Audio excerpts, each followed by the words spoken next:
much for joining us this afternoon. My name is Samantha. I am in client services here at the Retirement Group, and I'm going to be moderating this webinar. You're going to see me throw some useful links into the chat. They will direct you to our Fortune 500 retirement guide, as well as a link to book an appointment with an advisor after this webinar. Today, our speaker is Wesley Boudreaux, and he's going to be speaking to those who may be facing corporate layoffs. He'll provide some strategies on how to assess your financial situation and understand your options and make informed decisions during what can be a very challenging time for some. Before I bring Wesley on, I just want to remind you that although we work very closely with Fortune 500 companies, both active and retired employees, we are not affiliated nor endorsed by any company. We are a completely independent group of financial advisors. I'd also like to let you know that after Wesley's presentation, he'll be staying on and I'll be coming back on to answer any questions you may have had throughout his presentation. Should you have any, please enter them into the Q&A box. It's completely anonymous, and Wesley will be answering as many as possible after his presentation. And with that, I'd like to introduce you to our speaker today, Wesley Boudreaux. Wesley. All right. Thank you. Appreciate that introduction, Sam. And yeah, unfortunately, this is a conversation that we have to have a lot of times with our clients and employees that we work with from different Fortune 500 companies, especially in the last couple of years. Unfortunately, there's been layoffs. We've been through this dance a lot, where we know a lot of the different company structures and how they go through this process. So if you have any questions, just give us a call. We'll be happy to kind of walk you through it and let you know what those best options are company to company, because they're all different. But generally speaking, we're going to go through what happens in this process and some things to look at and avoid. But ultimately speaking, first of all, for those of you who do not know who the Retirement Group is, we are an independent financial advisory firm that focuses on working with corporate employees, helping them transition into retirement. We've been doing this for a little bit over 30 years, working with a lot of different companies. And what we'll do is we'll typically work with a select number of companies, because it allows our advisors that hone in on those companies have a better understanding of your benefits plans, whether it be helping you with the pension plan, now the 401k, healthcare retiree medical benefits, something that's important to understand during a layoff, different options as far as your life insurance continuation, all those different things we can help you out with. But it's important to kind of have a better understanding of all of them as you transition to retirement, whether it be a layoff or retirement transition. And one of the other things we provide complimentary is a cash flow analysis. This is actually a specific financial plan, looking at your company's specific plans to show you what your options are. Again, a lot of times, hopefully we're having this conversation as far as retirement planning purposes to show you when's the best day to retire so you can maximize your benefits and how does it look 10, 20, 30 years down the road. But in some cases, if there's a layoff in process, it's good to do that as well. You may be 40 years old and think, hey, I don't need a financial plan, or 50 years old. We can still run that financial plan to, in this case, maybe back into what level of income do you need to meet your goals. So maybe if you're leaving one company, you might be able to focus on a job you want. Maybe it pays a little bit lower versus just looking for the best paying job. So with the transition time period, there's a lot of things to look at, and this is a way to help it. And then at the end of the day, we've got offices throughout the country, so chances are we may be able to sit down with you face to face, but obviously this day and age, it's very easy to do web meetings, phone call, email, whatever your preferred communication is. Just let us know. So I mentioned before, there's been a lot of layoffs. So we've been doing this for over 30 years, and we've seen different layoffs from different companies. Especially, we do a lot of work with AT&T, and we've gone through a lot of different layoff procedures there. But if we look at the last couple of years, actually in 2022, so just last year, over 15 million people were laid off, and that's a little bit over a fourth of every American worker in the last 2 years experienced a layoff. Now, again, a lot of that was due to COVID and the pandemic, and a lot of those are coming back. So again, those may be a little bit skewed, but ultimately speaking, a lot of people have gone through this process. And the scary thing is, with all this AI intervention, automation and stuff, there are some expectations that over 70 million people in the next 8 or 10 years could be cut because of the automation from those. A lot of the Fortune 500 companies, it's just a sampling of some of the ones we work with. We do work with a lot more, but we've gone through some major layoffs here recently. Since 2020, AT&T has seen over 74,000 people transition. Kaiser Permanente, 2,000. ExxonMobil, 15,000. Chevron, 4,000 plus. And ConocoPhillips, about 500 or so. So again, if you get a layoff notice, it's something that's that you need to kind of take into heart. Take some time to process it. We'll talk about some different options here in processing that before jumping into anything. And then if you have questions on it, want to dig into the financial side of it, give us a call. We can help you through that process, as I mentioned before as well. So we'll go through a couple different items as far as what not to do and what to do during a layoff. So first and foremost, one of the things to do is kind of get your ducks in a row and make sure everything's in order. Hopefully if you're going through a layoff, you can get something turned around pretty quickly, but in some cases you may be out of work for, a couple of weeks to half a year or maybe longer. It just depends. So there's some different things you may want to do in preparation, because usually those layoff notices are going to give you some time to prepare. You may want to consider an in-service withdrawal from the 401k if you want to take some money out to kind of pad your savings. Now, again, that's something that you need to look at carefully, because based upon your age, there could be a 10% penalty and it may not be worth it. If you're still an employee on the books, another option could be getting a loan. So what would happen is you can get a loan out of your 401k, and then you can use that to pad your savings. And what would happen is once you leave the company, you have the option to make loan payments and pay that back. So that way you're going to avoid the taxes if you continue to make those payments. And if you get into a position where unfortunately you can't or don't want to make those payments, then it just defaults. It's not a default for a credit risk. It's just a default, meaning that whatever's left on there turns into a taxable income. So let's say maybe you took out $15,000, you paid back $2,000, it defaulted at 13. It just looks like you took a $13,000 withdrawal. So that becomes taxable at that point. Maybe you look at a line of credit from your house or something else like that while you're still working, because it may be easier to get that financing done versus being unemployed. Other ways to increase your cash holdings within your investment assets, because you may need to tap into those sooner rather than later. You don't want to be, all in the market where you're going to see some major fluctuation in there. So there's a lot of different things kind of just to prep as you have this transition, and making sure that, obviously you set emergency funds aside and things like that. Some of the things not to do. So do not discuss the termination before taking time to process it. Like I mentioned before, kind of let this settle in, get a full understanding of it. Delay discussions with your management on a layoff until you've kind of managed your emotions and had time to process things. Research company policies for severance packages. A lot of times the layoff, they'll get this information over to you. So make sure you go through all that and read it, because we've seen times where there's been mistakes based upon department changes and different options there. So make sure you run through that and have a full understanding of it before you have that conversation with management as to what those next steps are and different options you can look at. And don't refuse to help their transition help. Don't refuse to do away with their transition help. A lot of times these companies will bring in help, whether it be the form of outside resources, helping you with planning the next move, maybe looking for internal job openings and things like that. But throughout the whole process, don't get upset and burning your bridges. Essentially, maintain kindness throughout the process and aim for a favorable reference whenever you do leave. So whether that be a reference to for another job, or again, some of these layoffs may be temporary. We've seen a lot of times where people have been laid off, left, and they were able to come back in 6 months or a year or 18 months. Because things have changed, or the company realized, hey, they let go too many people. They need people for operation purposes. So again, you don't want to burn any bridges is a key thing to kind of think about here. And don't ignore the opportunity to resign. It may be more beneficial for you to actually resign versus taking a package.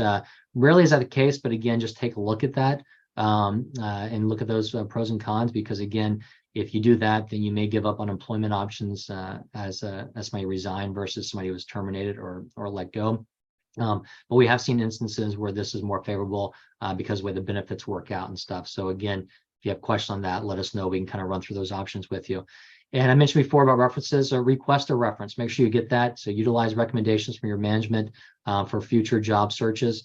Strengthen your professional network. So go ahead and jump on LinkedIn. Don't jump on LinkedIn and tell everybody, hey, I was canned, or I'm upset about this layoff, but talk about some different options as to what you do. So you kind of preference that point and kind of get the ball rolling. So whenever you do transition, you have some more information to show those new employers as well. And don't miss the opportunity to ask why. A lot of times, again, this is just a numbers situation. It's not necessarily you did bad or underperforming. In some cases, they do look at performance measures, but a lot of times it's unfortunately across the board this day and age. So petition HR for additional time to kind of rectify any situations if it was a disciplinary action. We've worked with a lot of companies where they'll a lot of times maybe put you on like a 3-month or 90-day probation, and in order to kind of see where you how you do, or also give you the option to potentially transition to another position within the firm. So again, review your employment contracts, union contracts, because there are differences between union and non-union. and any anti-discrimination status clauses and things of that nature. So you, again, get as much homework as you can before you kind of go in and assess the situation. So again, don't quit without investigating other positions in the company. I mentioned this before. Maintain that strong positive attitude and a strong work ethic, and search for open jobs. A lot of times these layoffs will have that in there, saying that okay, you can go and take the package and leave in 20 or 30 days, or you can stay on it for 90 days to try and transition to a different job.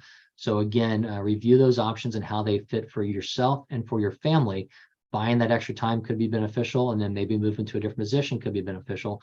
But unfortunately, kind of keep in mind, it could be temporary. We've worked with a lot of people that have made that move or that adjustment just to only see another cut a year or two later. So again, it's important to review everything, especially if you're older and have benefits and the pension and things of that nature, to review, because in some cases the layoff may be beneficial. You may have been planning on retiring in a year, and maybe you're getting laid off and getting a severance, and everything's kind of working out for you. So it's maybe different from person to person. I mentioned before, maybe go on LinkedIn, kind of padding your resume, things like that, but don't announce your layoff immediately.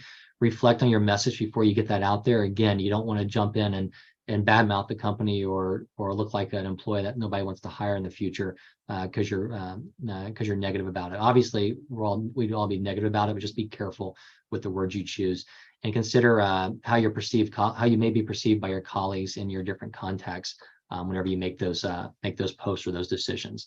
So a lot of factors just to kind of consider for this before you kind of transition. Be mindful of and cautious not to let your emotions control you. Again, like we said, kind of take some time, let it process.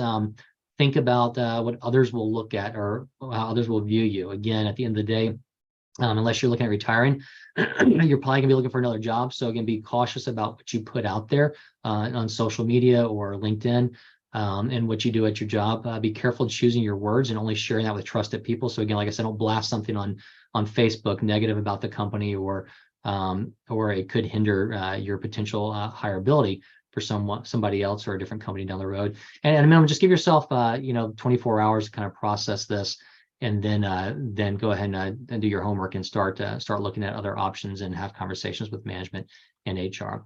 I'll leave this up here for just a little bit, but just a reference to some of the different things that we kind of talked about today. So if you want to go in there and view some of those references, they'll give you more in-depth information on transition and handling a layoff. But a lot of the things I covered were, again, your basic factors. And I think we'll get into some questions people may have and see if we can elaborate on anything more than that. But the best way to do this, like I said before, is to look at that cash flow analysis I talked about. Running a written plan right now, about 3/4 of Americans over 50 don't have a written plan. And like I mentioned, you may not be over 50, you may be 45 or 43 in transitioning jobs because of layoff. It still may be beneficial to do a financial plan. Now, obviously, again, all the information is farther down the road, but again, we can use that in order to back into, okay, I was making $120,000 a year. What do I need to make going forward? Maybe I only need to make 100,000, so I'm going to focus on a different job, or focus on quality of life. We can go through all those different options with you. And then also maybe that we run the review and you were already in a position you're thinking about retiring in 2 or 3 years, but based upon this and the severance and everything, it may be beneficial for you to just go now and not look for a different job. We'll be able to go through all those with that cash flow analysis and show you how things play out, not just now, for the next 20 or 30 years down the road as well. And again, this is going to be company specific, and it's going to be a conservative process. Excuse me. Now, sorry about that. We got a couple QR codes up here, so if you have any questions, go ahead and use those. One is to schedule an appointment with myself or one of the other retirement group advisors to go over your question you may have about the layoffs. And then also there's a LinkedIn page. So if you want to follow us on LinkedIn and then get into your company specific page to get more updates on, layoff announcements, 401k, pension changes, things like that, we'll keep you updated there. And as always, just give us a call at 1-800-900-5867. We can dig into any questions you have. And then you can also reach us at info@theretirementgroup.com if you'd like to email us a question, or just email us to schedule an appointment that way as well. So with that, that kind of covers some of the basics, but do we have any questions coming in, Sam? Yes, we had quite a few questions, Wesley. The first one is, what 401k options do I have after being laid off, and can I contribute to it? Okay. Yeah, I mean, unfortunately, once you're laid off, then you're no longer an employee of the company, so you can't make contributions to your existing 401k plan.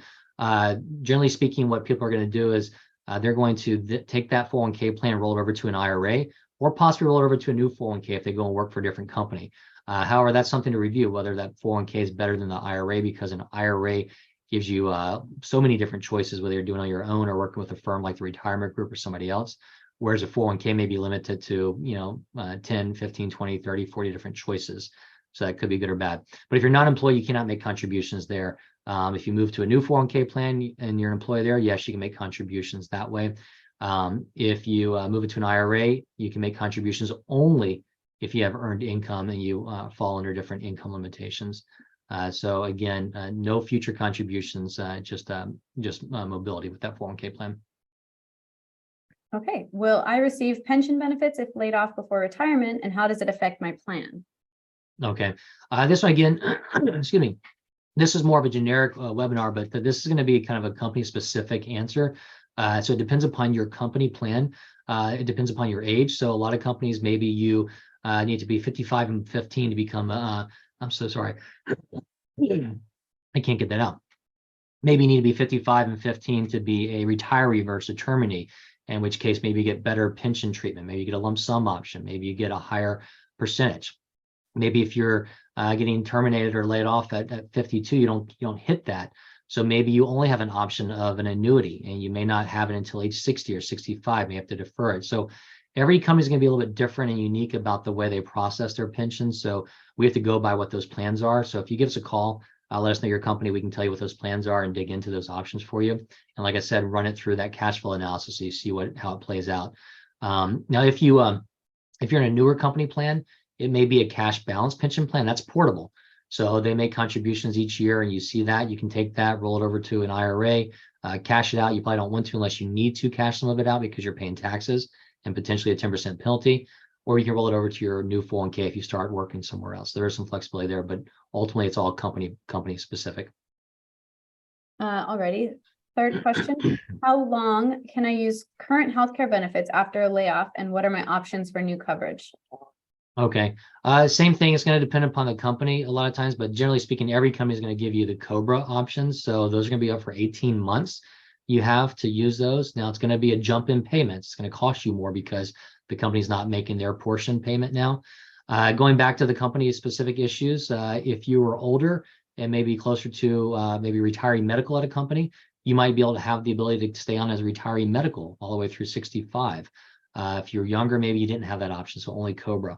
Then at that point, what you want to compare is alternatives, whether you're going out and working somewhere else that has a company plan, or whether you want to look at the healthcare exchange and look at the state exchanges to figure out, whether you want to, do a bronze, silver, or gold platform plan. Because you're going through a layoff, that's a special circumstance. So you don't have to wait till open enrollment. So you can run those, compare all those side by side. There are other options like indemnity plans, which may be cheaper but less flexible. So there's a lot of different choices to kind of look at. So if you have questions on there, just let us know. We can kind of run through those with you as well. Alrighty, just a few more. Are resources available to manage financial impact of a layoff, like financial planning or budgeting assistance? Okay. Yeah, like I mentioned before, usually if there's a mass layoffs or sizable numbers, what will happen is the companies will give you some assistance or some help, whether they give you access to a financial planning firm that may help you, whether they give you access to career transitioning or help with resumes. There are some different items. If they don't give that to you or you want some additional help, obviously you can give us a call. We talked about that cash flow analysis being a great way to kind of run through the financial planning help. I'm so sorry. Run through the financial planning help. We can also, look at that transition planning on the healthcare options we mentioned and things like that, and just kind of give you an overall help and give you a budget worksheet if you need to kind of hone in on your budget, see where you can kind of cut some expenses temporarily as well. Alrighty. Can I access retirement savings without penalty during unemployment? I'm sorry, repeat that? Can I access retirement savings without penalty during unemployment? It's going to depend upon your age. So if we go back to the 401k, the key rule is age 59 and a half. If you take a withdrawal prior to that, you're going to pay taxes plus a 10% penalty. However, if you retire the year you turn 55 or later, you don't have that 10% penalty. So if you're under 55 and you want to tap into that, chances are you're probably going to have that 10% penalty. There are some different limitations or some options out of it, whether it's going to be for like a first-time home purchase, secondary education, medical expenses. There are some different items, natural disasters, but generally speaking, in withdrawal, you're going to be paying that 10% penalty if you're not, if you didn't leave the company the year you turn 55 or later, unfortunately. All right, and this last one, how can I ensure proper management and transfer of the pension, 401k, and health care benefits during transition? Okay. I mean, this one kind of goes back again to probably consulting us or going through that, or at least kind of doing it on your own. Like I mentioned before, all those are options that are kind of that you're facing. The 401k, like we said, can stay there or it can be rolled over to an IRA. Usually people do that for more flexibility. A lot of times you also have a bad taste in their mouth of the company, so they want to get it out of there.